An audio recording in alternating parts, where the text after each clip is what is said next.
আম্মা জান খাদিজা নিজের জীবনে ইসলামের জন্য এত বেশি পরিমাণে খেদমত করেছেন যে পৃথিবীতে ঐতিহাসিক লিখেছেন আম্মা জান খাদিজার মতো রমণী যদি রাসূলুল্লাহর পিছনে না আসতেন তো এই ইসলাম পৃথিবীতে আরো 500 বছর পিছিয়ে যেত। সুবহানাল্লাহ। তার মানে আম্মা জান খাদিজার বাদৌলতে ইসলাম 500 বছর গতিতে স্পিরিটে পৌঁছেছে। যে ইসলামটা আমরা 500 বছর আগে পেয়েছি ওইটা 500 বছর পরে পৌঁছাতো তবে দেরিতে, যার কারণে স্পিরিটে পৌঁছেছে। সেটা কোনো মদ মানুষের কাজ নয়, সেটা একজন রমণী আম্মা জান খাদিজাতুল কুবরা রাদিয়াল্লাহু তাআলা আনহার জীবন চরিত্রের এক অত্যন্ত বিসর্জনের ফল। কিন্তু জোরে বলুন সুবহানাল্লাহ। অথচ আপনি ভেবে দেখুন, আপনি জানেন এই আম্মা জান খাদিজা যখন মৃত্যু সজ্জায় তিনি পৌঁছেছেন, মৃত্যুর পূর্বে আম্মা জান খাদিজা না রাসূলের কাছে একটু দাবি জানিয়েছিলেন, ইয়া রাসূলুল্লাহ আমি আপনার কাছে কিছু দাবি করব, একটু দাবিগুলো আমার রাখতে হবে। তো কি দাবি? ইয়া রাসূলুল্লাহ আমি আপনার কাছে দাবি করছি, আমি খাদিজা যখন মারা যাব পৃথিবীতে যেন অন্য কোন পুরুষ অন্য কোন নারীকে দিয়ে আমার গোসল দেবেন না, আমার গোসলটা একটু আপনি নিজে হাতে করে দেবেন ইয়া রাসূলুল্লাহ।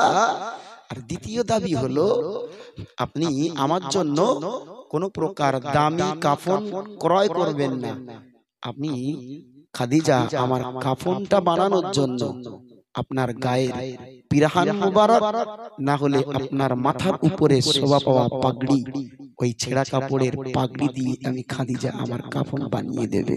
সুবহানাল্লাহ। আর তৃতীয় দাবি, ইয়া রাসূলুল্লাহ আমি যখন আমাকে কবরস্থ করবেন, আমার কবর দেওয়ার পরে আমার কবর ছেড়ে যেন চলে যাবেন না, কিছু সময় আমার কবরের ধারে থেকে যাবেন।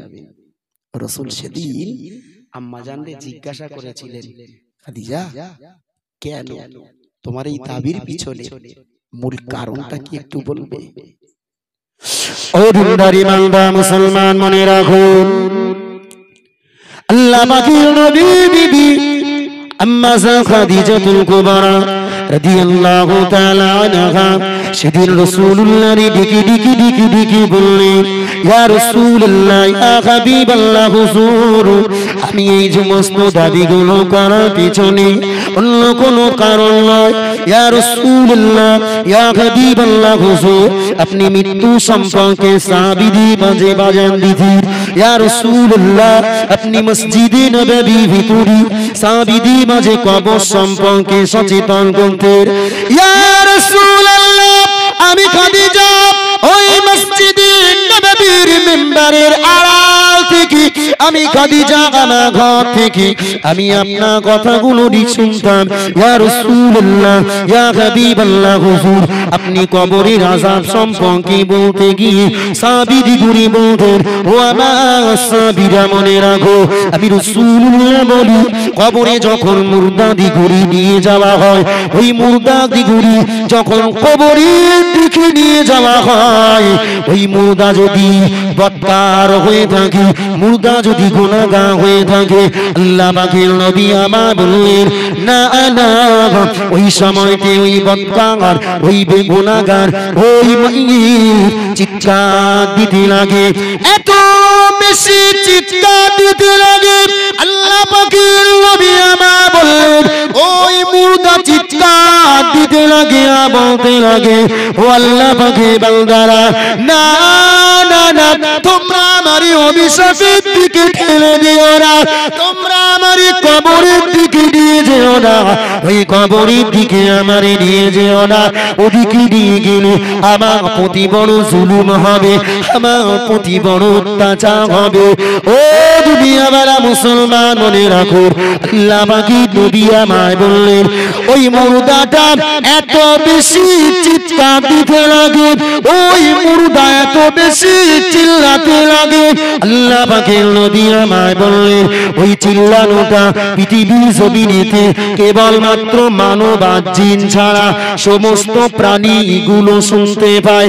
ও দুনিয়াওয়ালা মুসলমান মনে রাখো, আল্লাহ পাকের নবী আমায় জানিয়েছেন ওই আওয়াজগুলো যদি ওই মুর্দার চিল্লানোটা যদি একটা মানুষ আর জিনগুলোর শোনানো হতো, ওই মুর্দা দিকে চিল্লানোটা যদি মানুষ দিকে কানে আওয়াজ পৌঁছে দেওয়া হতো, না রে না না না, পৃথিবী জমিনে কোনো মানুষ মুর্দারে কবর দিত না, কোনো মানুষ ওই মুর্দা দিগুলি কবর দেবার জন্য আজ জানাজা নামাজ পড়তে যেত না, কোনো মানুষ ওই মুর্দা দিগুরে কবর দেবার জন্য কবরের দিকে খাটিয়ায় করে বয়ে নিয়ে যেত না।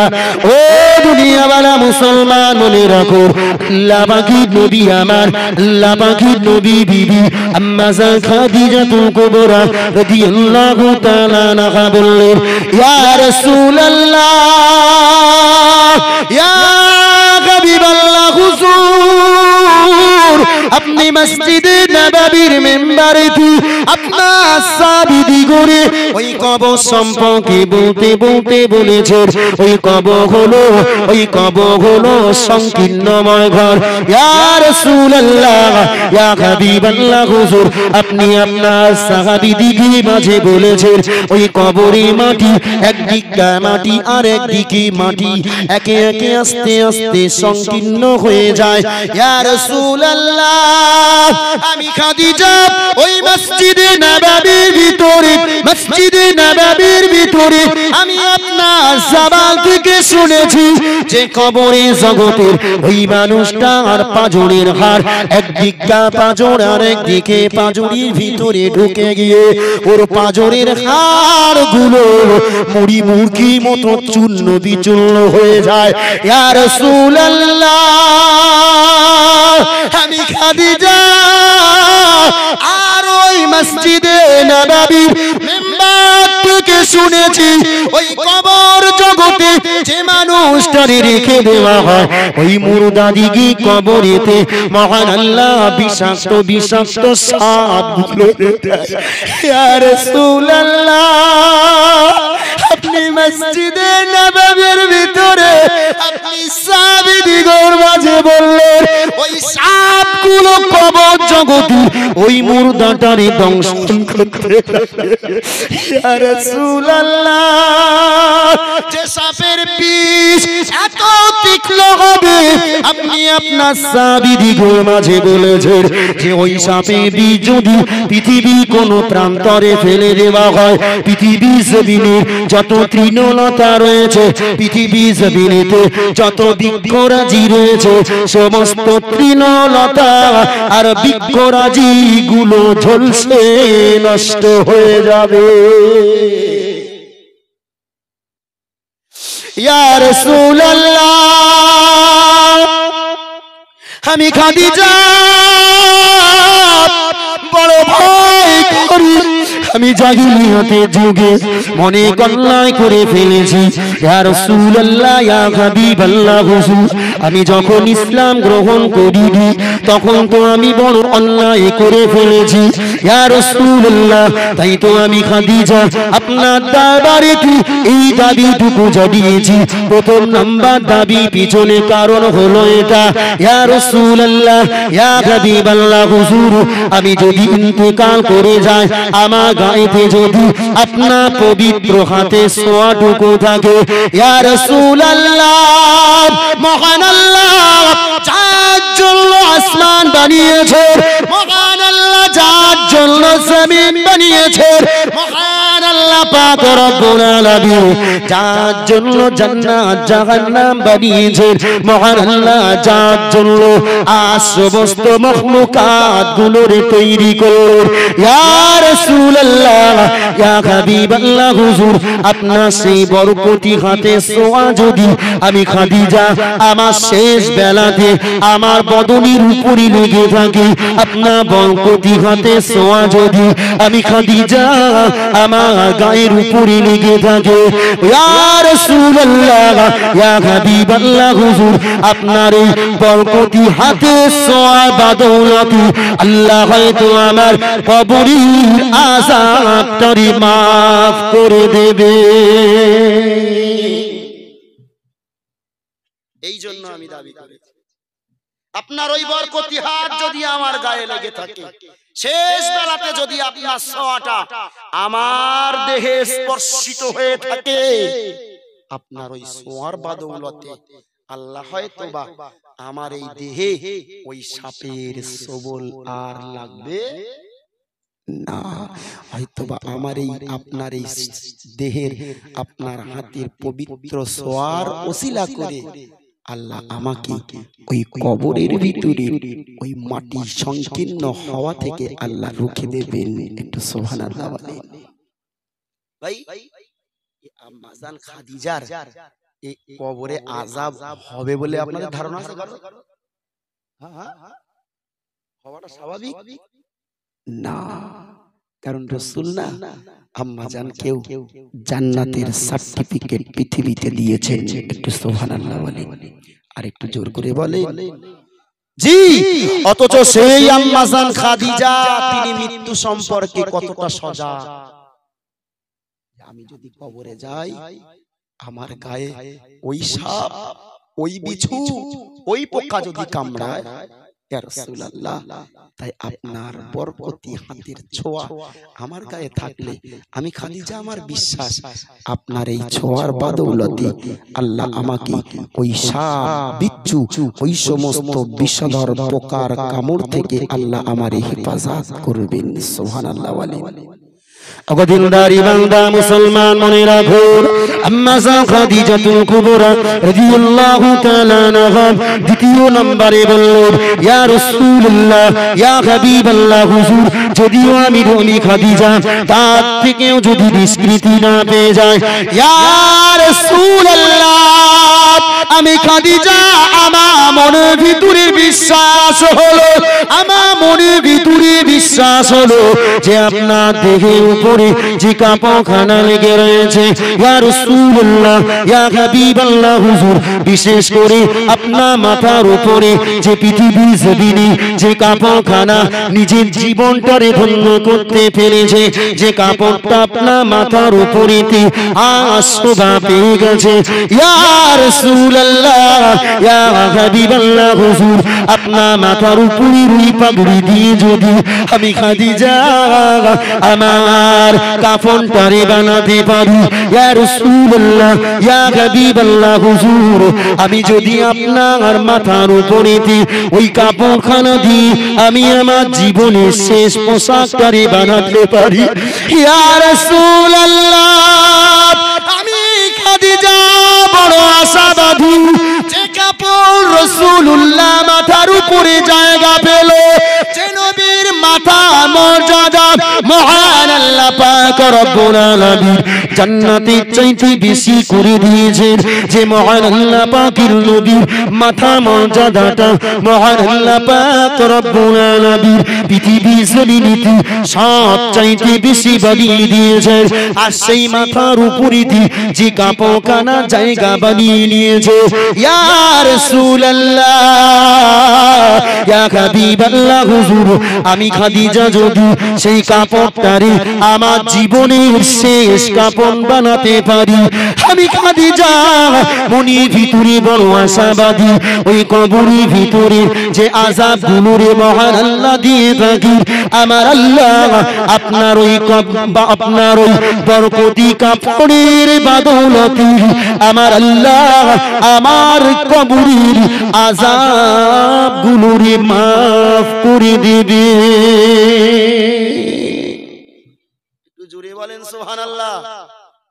জি ভাই, খাদিজার দ্বিতীয় নাম্বার ফরিয়াদ কারণটা বললেন, তৃতীয় নাম্বার কারণ জিজ্ঞাসা করতে তিনি বললেন কোনো কারণ নয়, একটু আমার শুধু কথাটারে রাখবেন।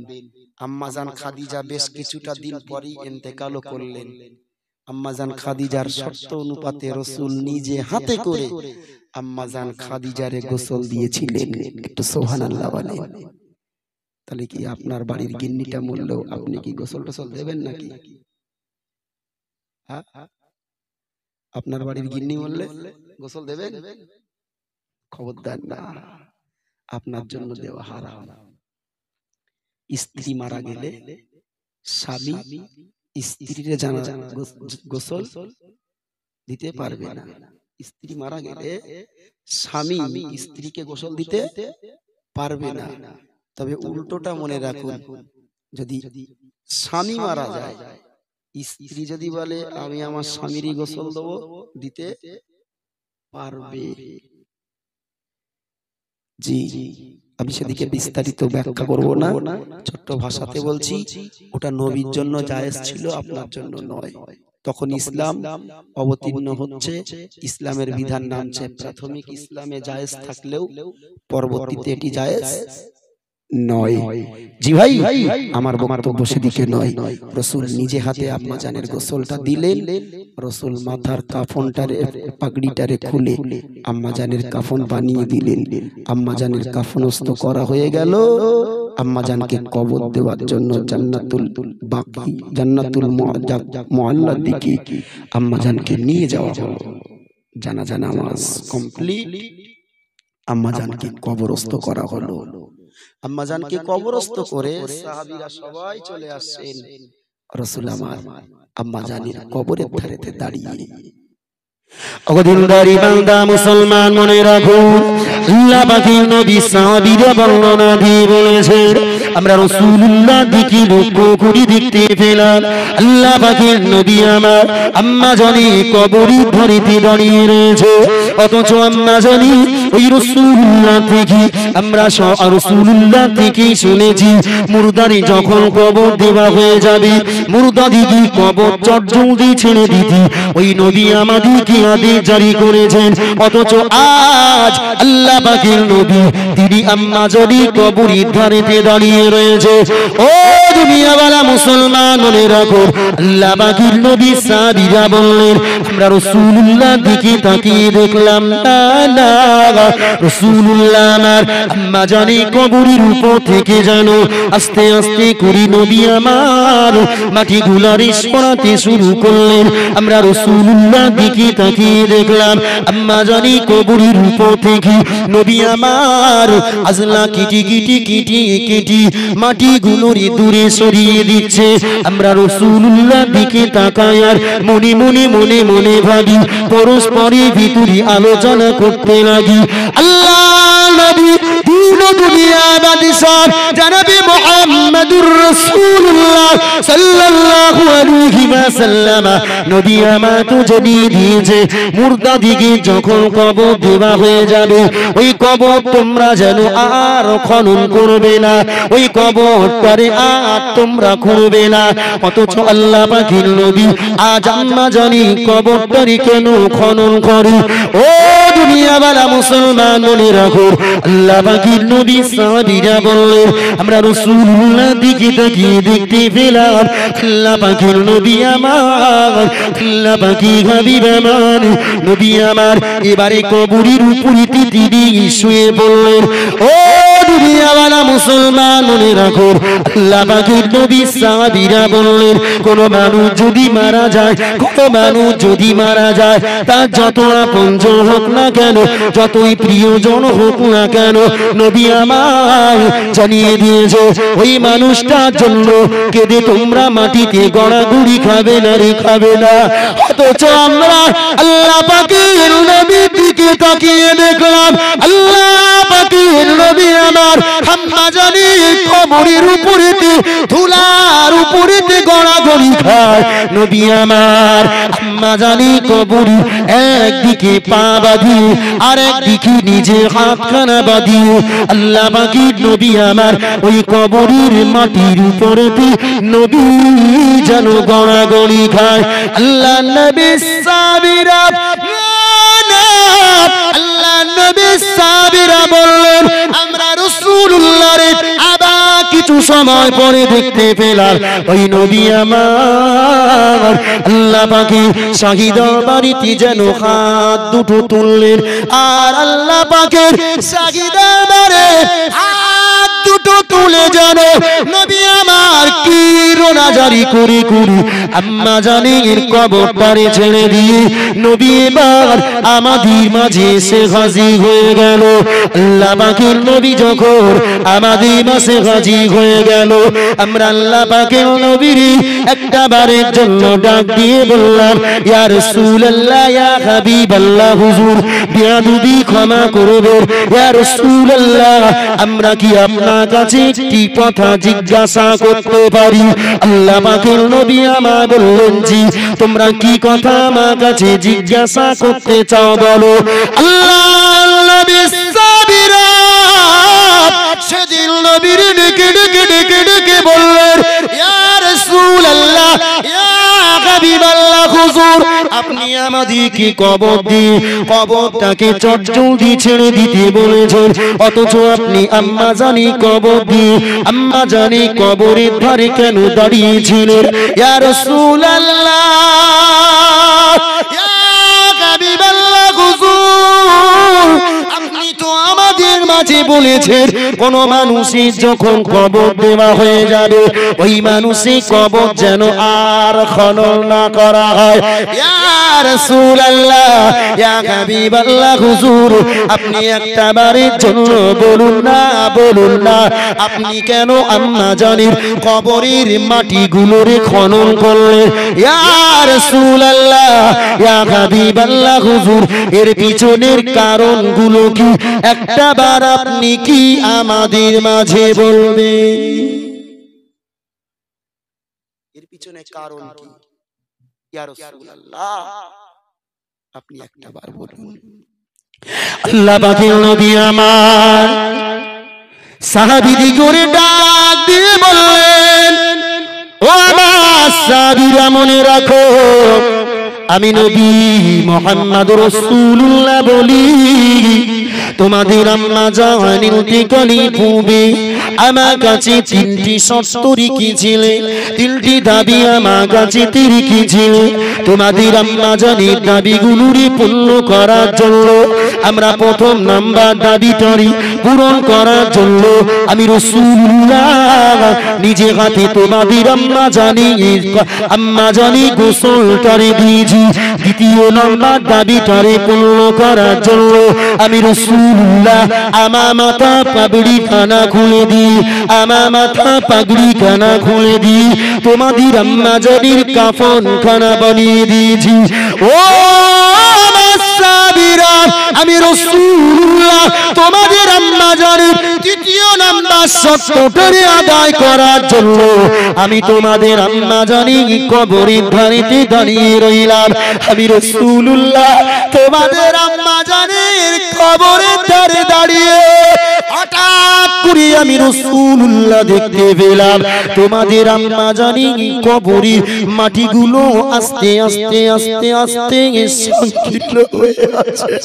আমি রাসূলুল্লাহ একটা বারের জন্য ওই মাটিগুলোর সরিয়ে দেওয়ার জন্য আমি রাসূলুল্লাহ মাটিগুলো দিয়ে আজলা কেটে কেটে কেটে কেটে দূরের দিকে সরিয়ে দিতে লাগলাম কিন্তু না রে না আমি রাসূলুল্লাহ তাতে সক্ষম হলাম না আমি রাসূলুল্লাহ তাতে আমি সুফল পেলাম না।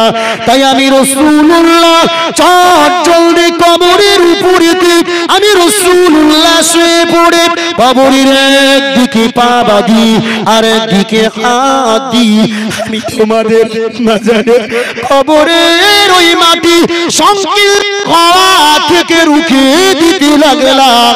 আমি রাসূলুল্লাহ তাতেও কোনো সুফল পেলাম না রে পেলাম না।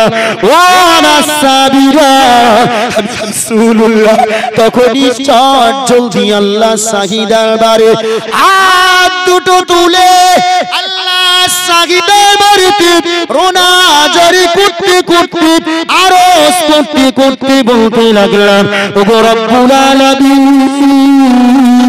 এই খাদিজা আমার জীবনেতে এসেছিল বলে আজ সমাজের বুকেতে আমার আলা বলার মতো যখন কেউ ছিল না, এই খাদিজা আমার সঙ্গ দিয়েছে। পৃথিবীতে আমার দেখাশুনো করার মতো যখন কেউ ছিল না, ওগো রব্বুল আলামিন, এই খাদিজা তখন আমার সঙ্গ দিয়েছে। ও রব্বুল আলামিন, শুধু তাই না, এই খাদিজা আমার সঙ্গ দেওয়ার জন্য আরব নগরী শ্রেষ্ঠ ধনী রমণী থেকে আজ আরব নগরীর শ্রেষ্ঠ নিঃস্ব ব্যক্তিত্বে পরিণত হয়েছে। ও রব্বুল আলামিন, আল্লাহ, যে খাদিজার রক্তে তোমার দিন প্রচার হয়, ও আল্লাহ, যে খাদিজার জন্য আমি সমাজে দুঃখিতে একটু তৃপ্তি পাই, আল্লাহ আপনার দরবারে বিনতি জানাই, আপনি খাদিজার কবরের আযাব, কবরের মাটি সংকীর্ণ হওয়া থেকে রুখে দিন। ও দুনিয়াওয়ালা মুসলমান, মনে রাখো, আল্লাহ পাকের নবী আমার সেদিন সাহাবীদের মাঝে বললেন, আমি রাসূলুল্লাহ যখন আল্লাহর দরবারেতে এই ফরিয়াদটুকু করে আল্লাহর দরবারেতে যখন রোনাজারি করলাম, মহান আল্লাহ আমার রোনাজারিটারে কবুল করে নিয়ে মহান আল্লাহ তোমাদের আম্মাজারি কবরের মাটিটা সংকীর্ণ হওয়া থেকে বন্ধ করে দিলে।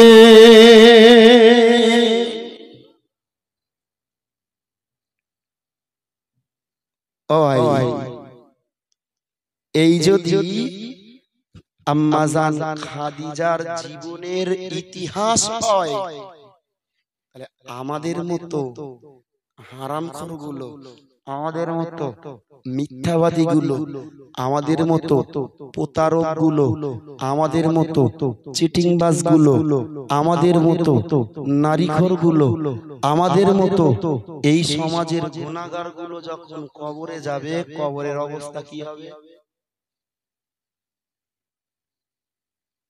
একটু কি কিছু মাথায় ঢুকছে বাপ? এই যদি আম্মাজান খাদিজার হয়, তাহলে আমাদের উপায়টা কি হবে? একটাবার মনে রাখুন।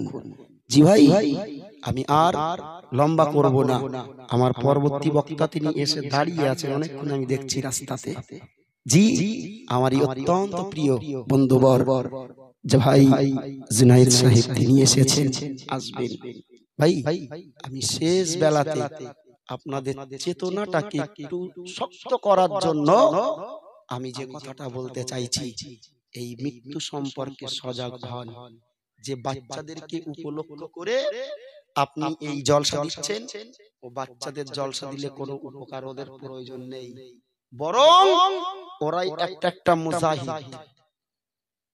যে হতভাগা বাপ, যে হতভাগা মাগুলো ওই সন্তান নিজের সন্তানগুলোরে মাটির তলায় পুঁতেছে, ওই সন্তানগুলোরে যদি সত্যিকারে ওই বাপ আর ওই মা হালাল খাদ্য খেয়ে যদি ওই বাচ্চাটারে জন্ম দিয়ে থাকে, আমি বলছি ইনশাআল্লাহ ওই বাপ মা পৃথিবীতে কম বেশি ছোট বড় গুনাহ যা করেছে, তারপরেও কিয়ামতের মাঠে ময়দানে মাহশারি আল্লাহ ওই সন্তানগুলোই পিতামাতার নাজাতের ওসিলা বানিয়ে দেবেন। একটু সুবহানাল্লাহ বলে, আর একটু জোরে বলুন সুবহানাল্লাহ। ভাই, সন্তান যে সন্তানগুলো মারা গেছে, ওই সন্তানগুলোর পিতা এবং মাতা ওরা যদি হালাল রুজি ভক্ষণ করে যদি ওই সন্তানগুলোকে জন্ম দিয়ে থাকে, মনে রাখে কাল কিয়ামতের মাঠে ময়দানে মাহশারে ৭০,০০০ ফেরেশতা আসবে একদিকে ওই পিতা মাতাকে ধরে হাত ধরে জাহান্নামে নিয়ে যাওয়ার জন্য।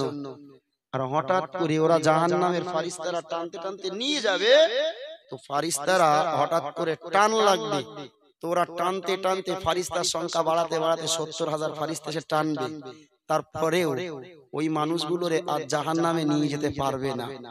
তো দেখা যাবে শেষমেশ যে ওই পিতা মাতার অপর প্রান্তরে একটা ছোট্ট পুচকে বাচ্চা তার পিতার মাতার হাতগুলো জড়িয়ে ধরে টেনে রেখেছে। এই 70,000 ফেরেশতার ক্ষমতা হবে না এই ছোট্ট বাচ্চাটার হাত থেকে ওর পিতা মাতারে কেড়ে জাহান্নামে নিয়ে যেতে। একটু সুবহানাল্লাহ বলো। জি ভাই, তাই বলছি অন্তত পক্ষে একটু মৃত্যু সম্পর্কে সজাগ হন, কবর সম্পর্কে সচেতন হন, তাহলেই পৃথিবীতে গুনাহ কমবে, আপনার দ্বারা গুনাহ কমবে। নচেত আপনার দ্বারা গুনাহ কমার আমি কোন রাস্তা খুঁজে পাচ্ছি না। আমি আপনাদের কাছে শুধু গুনাহ কমানোর দুটো দিক দেখিয়েছি।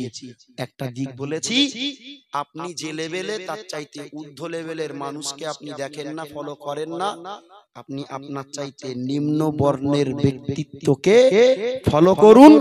2 নাম্বার, আপনি মৃত্যুকে ভয় করুন।